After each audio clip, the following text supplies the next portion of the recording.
Jamaah,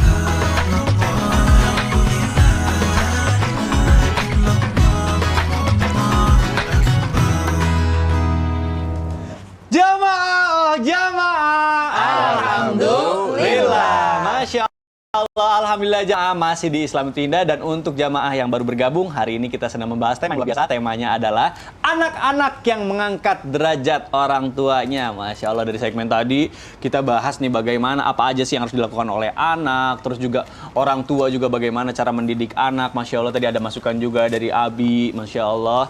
Dan selanjutnya kita akan membahas lebih dalam lagi tema kita. Saya mau ke Bunda Tuti nih. Bunda, baik, lanjut ya. Baik, nih aku silakan. pengen nanya nih Bunda. Iya. Katanya ketika di alam barzah, orang-orang itu kan nanti sibuk gitu ya sama diri sendiri, udah nggak mikirin orang lain gitu ya, udah nggak mikirin anak, istri, pasangan gitu ya. Nah, apakah nanti ketika di alam barzah seorang anak itu bisa mengangkat derajat orang tuanya gitu dan bisa berkumpul lagi? Karena doaku juga selalu, ya Allah semoga bisa dikumpulkan lagi dengan anak istriku, dengan orang tuaku. Amin, Nah, ini mohon penjelasannya nih Bunda. Baik, silakan. Bismillahirrahmanirrahim.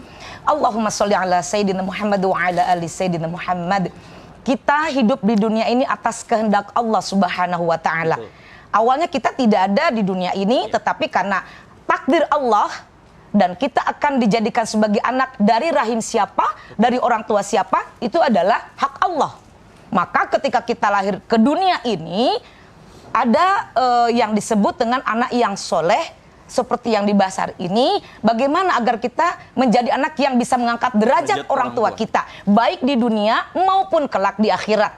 Kita sudah tahu orang-orang yang beriman kepada Allah, kemudian dia berbuat baik, beramal soleh dan solihah. Kemudian dia itu dari kecilnya orang tua mendidik sampai belajar agama yang baik, menghafal Al-Quran, kayak Ustadz Syam ini. Ini dari dunia aja Ustadz Syam sudah mengangkat derajat orang tuanya nih. Amin. Abi Haddad Alwi, ini orang tuanya sudah terangkat derajatnya di dunia maupun kelak di akhirat. Habib Muhammad Syihab, juga Kamikda dan semuanya. Pemirsa dimanapun berada, kalau kita menjadi orang yang baik, itu di dunia saja orang tua sudah bangga. Jadi bagaimana kalau kelak di akhirat, apalagi kita masuk ke alam barzah. Alam barzah itu kan alam antara kehidupan dunia dan kehidupan akhirat. Maka apakah benar pertanyaan Kamikdad? Seorang anak akan menjadikan pembela atau dapat mengangkat derajat orang tuanya? Benar. Kenapa? Karena anak itu akan menjadikan syafaat kelak di akhirat manakala anaknya itu betul-betul menjadi anak yang soleh. Apalagi kalau misalkan menghafal Al-Quran, itu akan memberikan syafaat untuk orang tuanya, bahkan sebelum diangkat nanti kelak di akhirat, dibangunkan di alam kubur aja Allah sudah berikan mahkota, Ya Allah, jubah kebesaran dari surga. Betapa anak akan mengangkat derajat orang tua. Bagaimana nanti kalau di alam kubur? Memang masing-masing orang itu akan mempertanggungjawabkan amalan-amalan ketika hidup. Maka agar kita bisa menjadi anak yang bisa mengangkat derajat orang tua di alam kubur, kita sebagai anak harus bersungguh-sungguh, harus berusaha, berjuang untuk menjadi anak yang soleh. Itu soleh itu udah tingkatan anak yang baik, lebih baik, terbaik. Maka di dalam Al-Quran selalu dikatakan amalan yang soleh itu udah klimaksnya kalimat yang betul-betul menandakan bahwa itu soleh udah tidak ada lagi anak yang paling baik atau amal yang terbaik, yaitu soleh. Tidak ada lain.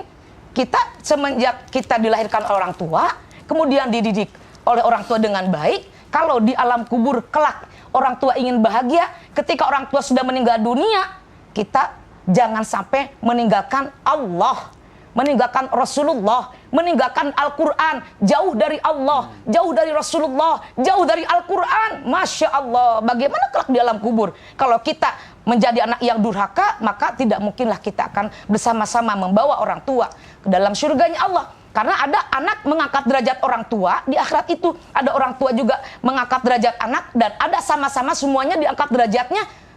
Kelak di akhirat betul-betul disamakan oleh Allah. Kenapa? Amalan-amalan ketika hidup di dunia, dia betul-betul mencintai Allah dengan maksimal.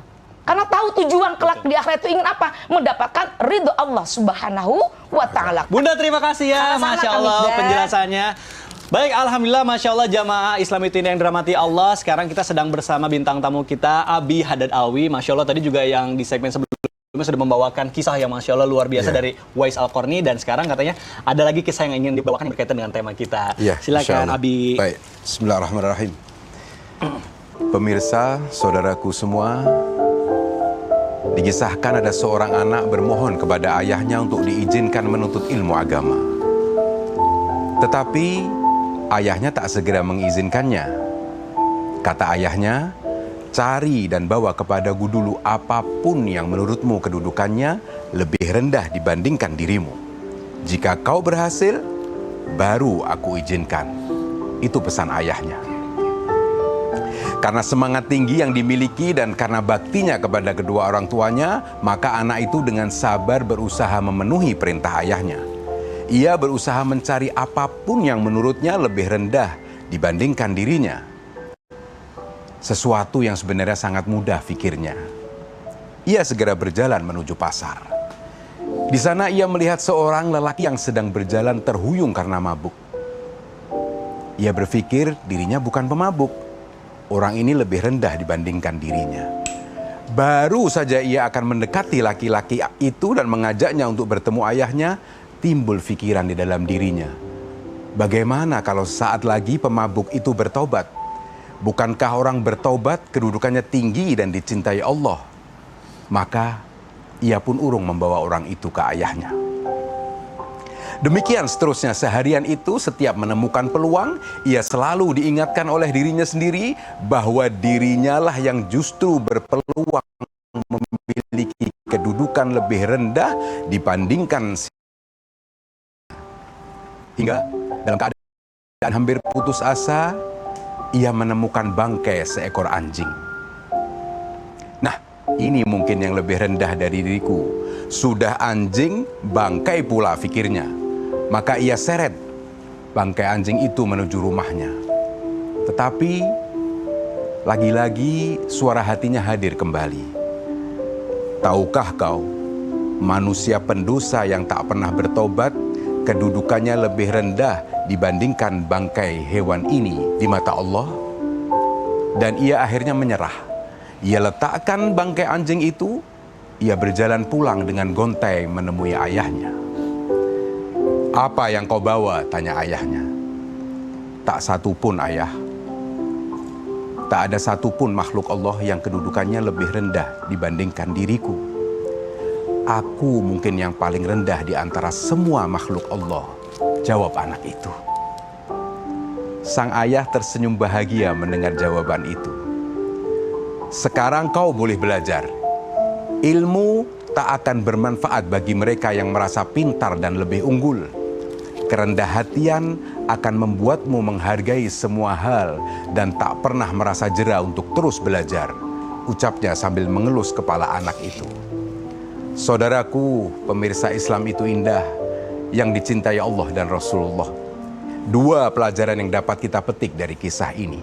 Pertama, bakti seorang anak kepada orang tuanya, walaupun ia sangat ingin dapat menuntut ilmu, namun ia berusaha terlebih dahulu membahagiakan orang tuanya, dalam hal ini ayahnya, dibandingkan keinginan pribadinya. Dan yang kedua, berkah dari penghormatan kepada ayahnya itu, ia menemukan hikmah dan pelajaran hidup yang sangat berharga, yaitu menjadi orang yang tawadhu, tidak merasa diri lebih mulia dibandingkan siapapun. Semoga kisah ini bermanfaat untuk kita semua. Ilahi amin. Masya Allah. Habib luar biasa. Alhamdulillah. Selanjutnya saya mau ke Habib Muhammad Syahab nih. Siap. Habib, Masya Allah.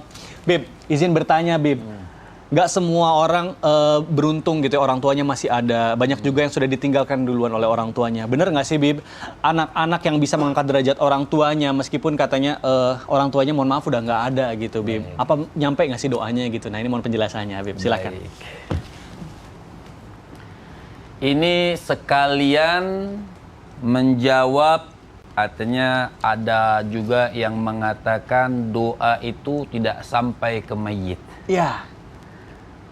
Katanya ada 3, termasuk anak yang soleh. Oke lah, kita tidak bahas dulu anak yang soleh. Betul.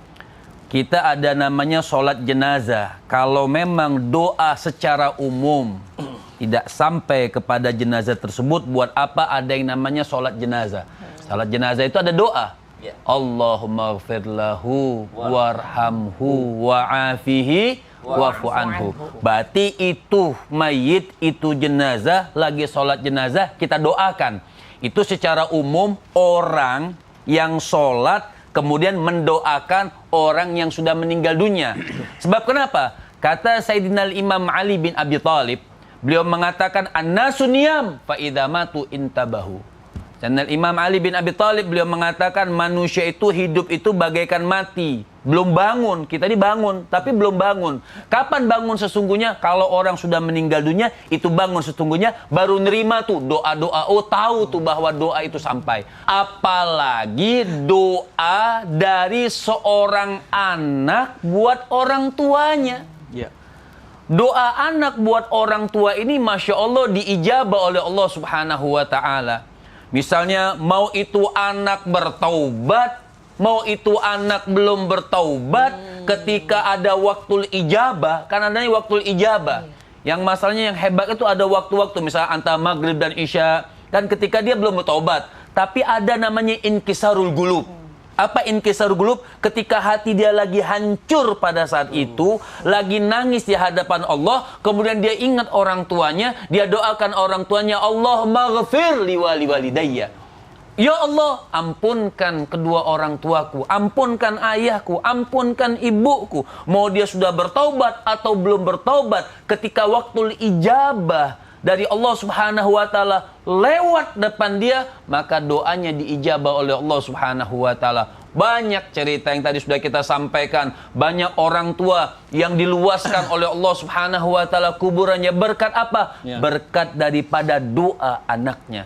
Banyak orang tua sampai mendapatkan syafaat daripada Rasul Sallallahu Alaihi Wasallam. Sebab kenapa? Sebab doa daripada anak-anaknya kepada kedua orang tuanya. Jadi buat anak-anak sampai dikatakan pelit. Seorang anak yang tidak pernah baca doa Rabbil firli wali walidayya warhamhuma kama rabbayani saghira.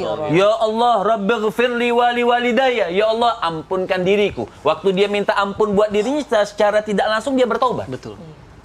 Ya Rabbighfirli wali walidayya. Ya Allah, ampunkan diriku, ampunkan kedua orang tuaku. Yang keduanya Masya Allah, yang Allah Subhanahu wa ta'ala titipkan rahmat, titipkan kasih sayang. Yang keduanya mendidik aku saghira, ketika aku kecil. Ya Allah, sayangi dia sebagaimana dia menyayangi aku. Sampai ada doa yang mengatakan, Ya Allah, peluklah kedua orang tuaku dengan rahmatmu. Jadi kita tuh minta peluk orang tua kita itu dengan rahmat dan kasih sayang Allah Subhanahu wa ta'ala. Jadi pelit banget anak itu tidak membaca doa Rabbil firli wali walidayya warhamhuma kama rabbayani saghira. Jadi jadilah anak yang soleh, berbakti kepada kedua orang tua, baik orang tua kita masih hidup ataupun orang tua kita sudah meninggal dunia. Masya Allah. Habib, terima kasih penjelasannya, Masya Allah. Aduh, bikin sedih Habib. Baik jamaah Islami Tinda yang dirahmati Allah, Masya Allah, ini udah banyak banget nih pertanyaan yang udah ngantri dari tadi. Pasti pengen kan pertanyaannya dijawab sama guru-guru kita. Masya Allah, langsung aja kalau gitu kita masuk ke dalam segmen Tanya Dong Ustadz. Kami semua tanya dong Ustadz. Masya Allah. Ini kita bacakan pertanyaan yang sudah masuk. Ada pertanyaan dari Instagram, dari hamba Allah, baik tidak mau disebutkan namanya.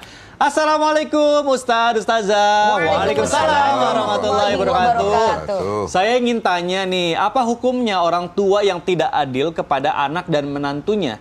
Apakah sang anak harus tetap berbuat baik kepada orang tua, sedangkan orang tua kita sangat tidak menghargai istri saya dan orang tuanya istri?